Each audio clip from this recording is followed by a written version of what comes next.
This example begins with a strong downtrend acceleration that is halted by an abnormally large bull hammer candle. In addition to its low, we also focus on this level that was at the center of the last significant bullish reversal. With the low range marked now, we can place a large Fibonacci retracement extending from the peak. Particular attention is paid to the Fibonacci retracement level at the middle of the bearish continuation range. In terms of the developing uptrend, it starts with some double bottom features. However, the clearest swing points are the best swing points, especially for the basis of a Fibonacci time zone. The intersection and contact at the number 3 line mostly marks the beginning of a brief slowdown to this deepening bearish retracement. This intersection was close but not in direct contact with the sharp downswing recently, and that's realistic. Not every single reversal,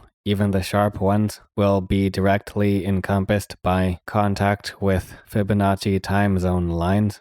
That's why it can usually be helpful to also have a trend-based Fibonacci time zone with some overlapping points. In this case, it's based on the entire downtrend, with the second and third points being the same as the Fibonacci time zone. The result is close proximity between the 0.382 line of the trend-based Fibonacci time zone with the number 3 line of the regular Fibonacci time zone. To better mark the resistance time frame with the 0.35 to 0.38 horizontal price levels. Additionally, adding Bollinger Bands can help point to the further significance of this area in both price and time, since a large portion of these two reversal candles form over the upper Bollinger Band.